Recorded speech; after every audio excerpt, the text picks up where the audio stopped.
वंदे मातरम, जय मातृभूमि, भारत माता की जय। साथियों, जब भी कोई हमसे उम्र में छोटा होता है, हमारा लाडला होता है, तो उसे प्यार से कह दिया जाता है छोटू।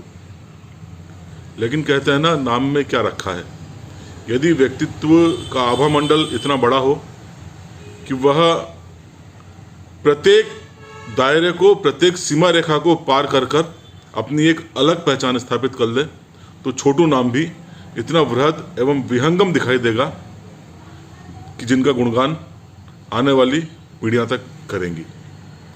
निश्चित रूप से भारतीय आज़ादी की लड़ाई में भी यह नाम इतने बड़े रूप में स्थापित हो गया कि एक समय में इन्हें भारतीय राजनीति का नहीं तो उत्तर भारतीय राजनीति का, खासकर पंजाब के क्षेत्र की राजनीति का प्रमुख स्तंभ, प्रमुख केंद्र माना जाने लगा। ऐसे ही महान विभूति थी, ऐसे ही महान क्रांतिकारी थे, ऐसे ही एक आदर्श वकील थे जिनका नाम होता है छोटू राम। आदर से यदि ये नाम लिया जाए, क्योंकि छोटू नाम अत्यंत लाड का नाम होता है, तो आगे सर छोटू राम। आप अनुमान लगा सकते हैं कितना बड़ा कद था सर छोटू राम जी का, जिनका जन्म 24 नवंबर सन 1881 में झज्जर, जिला रोहतक के ग्राम गढ़ी सांपला में हुआ। इनका असल नाम वैसे तो रीछपाल जी था, लेकिन सब भाई बहनों में सबसे छोटे थे, अतः इनका नाम ही छोटू पड़ गया और स्कूल के रजिस्टर तक में भी इनका यही नाम लिखवाया गया। खैर, बचपन से ही बहुत ज़्यादा कुशाग्र बुद्धि के छात्र, जितने कुशाग्र थे पढ़ाई के प्रति उतनी ही लगन थी। अतः 1891 में ही मिडिल स्कूल झज्जर से इन्होंने प्राथमिक अपनी प्राइमरी की पढ़ाई की। आप कल्पना कीजिए, अपने गांव से 12 मील दूर पर यह स्कूल हुआ करता था। प्राथमिक की का छात्र किस तरह से उन्होंने अपनी पढ़ाई संपन्न करी होगी।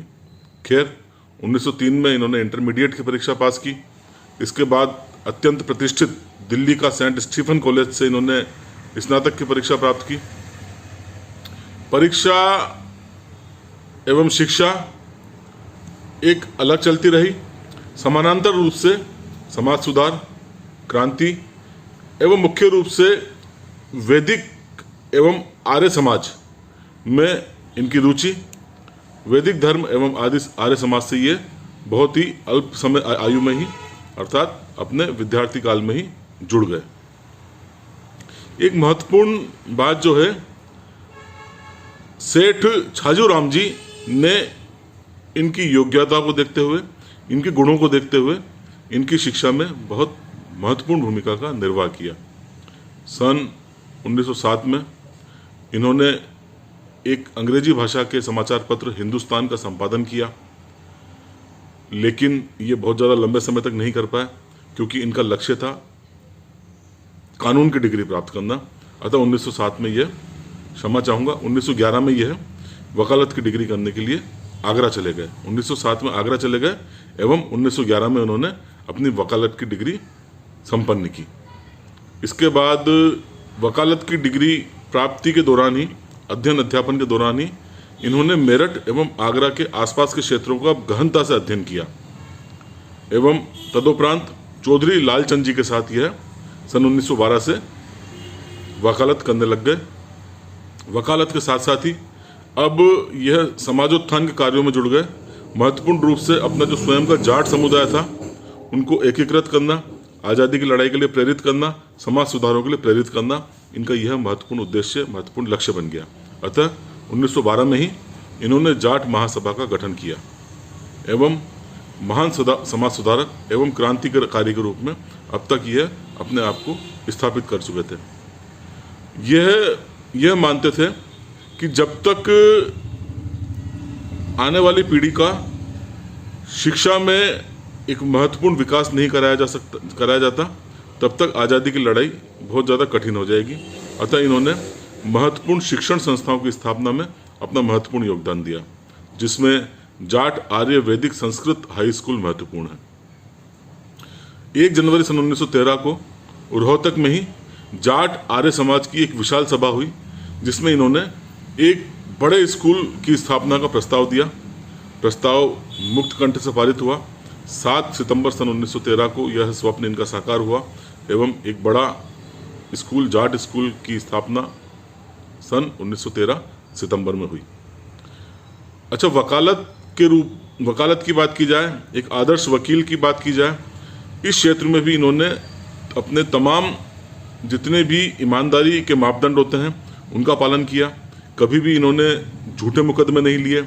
वकालत, जिसको पेशा ही छल कपट का माना जाता है, छल कपट से ये सदैव दूर रहे। साथ ही गरीबों को ये निःशुल्क कानूनी सलाह देते थे।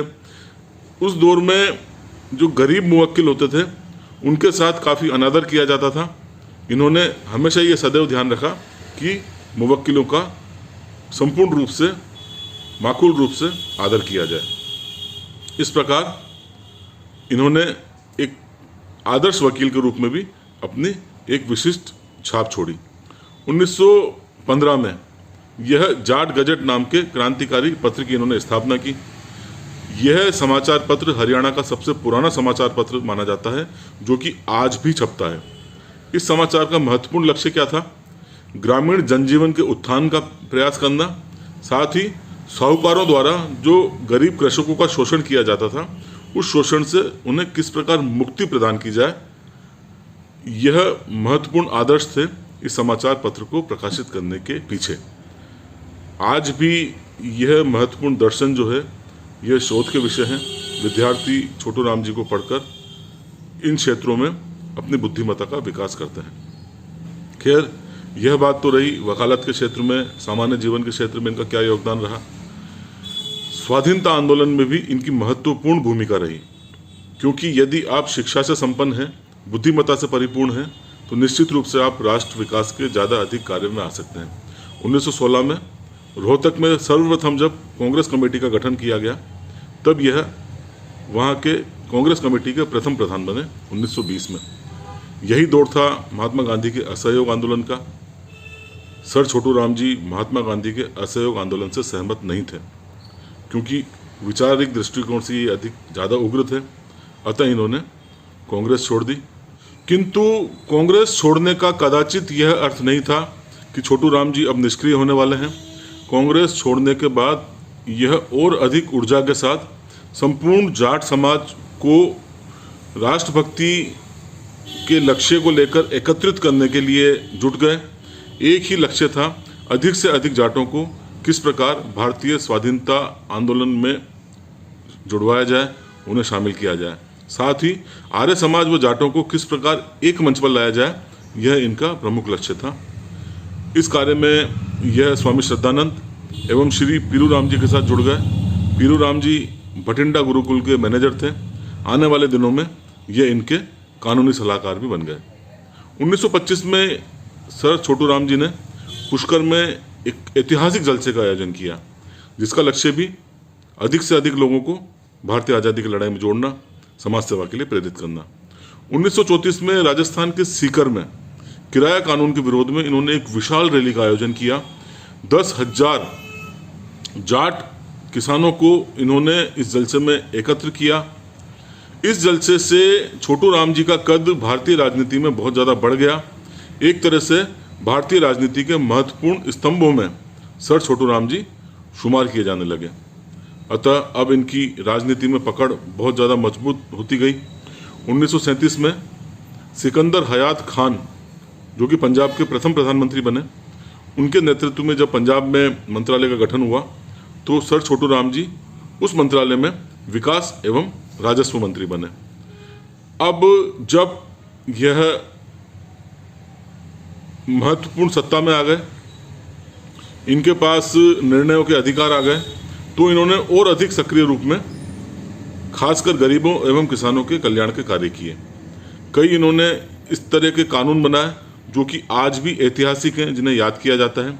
जिनमें महत्वपूर्ण है साहूकार पंजीकरण एक्ट 1934, गिरवी जमीन मुफ्त वापसी 1938, कृषि उत्पाद मंडी अधिनियम 1938, व्यवसाय श्रमिक अधिनियम 1940, कर्ज माफी अधिनियम 1934। यह महत्वपूर्ण है। ऐसे ऐसे कानून जिसमें किसानों की पूर्ण रूपेण कर्ज वापसी, यदि किसान मूल के बराबर ब्याज दे देता है तो उसका मूल माफ इत्यादि। साथ ही श्रमिकों के लिए बहुत ही कल्याणकारी इन्होंने कार्य करवाए एवं कानून बनवाए। एक रोचक किस्सा है, गुड़गांव का कमिश्नर, डिप्टी कमिश्नर था कर्नल एलियस्टर। वो मोर का शिकार करने के लिए कुख्यात था। स्थानीय लोगों ने जब इसकी शिकायत छोटू राम जी से की, छोटू राम जी सत्ता में रहते भी बिल्कुल डरे नहीं एवं अड़िग रूप से इन्होंने उनके विरोध में केस लड़ा एवं मोर के शिकार पर पाबंदी लगवाई। इस प्रकार सन 1924 से लेकर 1945 तक सर छोटू राम जी पंजाब की राजनीति के महत्वपूर्ण स्तंभ रहे एवं उम्र पर्यंत समाज सेवा, राष्ट्र सेवा में सक्रिय रहते हुए 9 जनवरी सन 1945 को इनका देहांत हो गया।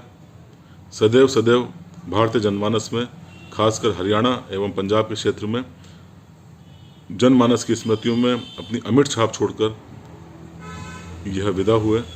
मातृभूमि सेवा संस्था आज़ादी के ऐसे सच्चे सिपाही, ऐसे समाज सेवक, ऐसे आदर्श वकील को शत-शत नमन करती है। जय भारत, जय हिंद।